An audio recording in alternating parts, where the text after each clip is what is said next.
बुवा हा इथं काय करतोय? हा होय, बसला असेल त्या टवाळाची वाट बघत. हो. अरे राणू, अरे हे काय करतोस बाबा? नाथ महाराज, माझी एक विनंती आहे तुम्हाला. बोल ना. तुम्ही माझ्याकडे जेवायला यावं अशी माझी लई इच्छा आहे.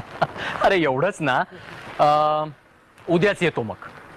काय म्हणता महाराज, की उद्या माझ्याकडे जेवायला येत आहे? येतो. संधी वस्ती वाट बघते बघा तुमची. येतो येतो. मी येतो तुम्हाला उद्या का. ये ये. पांडुरंग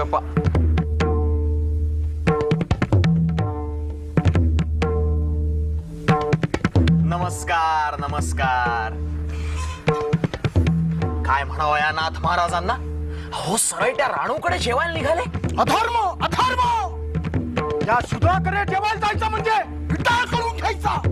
शास्त्री बुवा, उद्या तो नाथ कीर्तनाला देवळात आला ना, की त्याला आपण इथेच आणूयात. बघूयात त्या महारवाड्यामध्ये त्या राणूकडे कसा जेवायला जातोय ते. बरोबर आहे बरोबर आहे. हो, आता मी पडतो गडी मनुष्य. असं कसं ऐकणार होते? उद्या पाहू त्या नाताकडं. पहा पहा.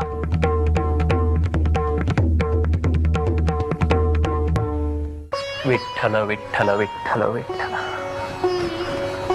विठ्ठल विठ्ठल विठ्ठल विठ्ठल. नाथ महाराज, हो वीणा विसरून कुठे निघालात? अरे वीणा कशाला? कशाला म्हणजे? देवळात जायचं ना तुम्हाला? अरे मी राणूकडे चाललोय भोजनाला. म्हणजे आज तुम्ही देवळात कीर्तनाला जाणारच नाही? अरे राणूचं घर आणि देऊळ काही वेगळं आहे का? ऐकलं का? राणू बाहेर येऊन थांबलाय केव्हाचा. हो, निघालच. विठ्ठल विठ्ठल विठ्ठल विठ्ठल. अहो आई साहेब, तुम्ही तरी अडवायचं त्यांना. अहो देऊळ सोडून एका शूद्राकडे भोजन शोभत आहे त्यांना? मग त्यात काय झालं?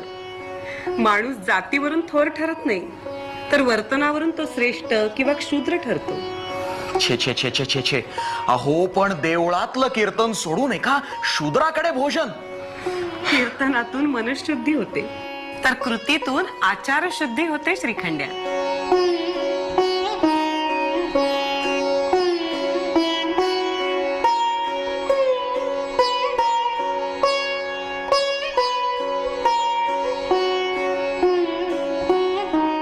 आता या ब्राह्मणांची गंमतच करतो.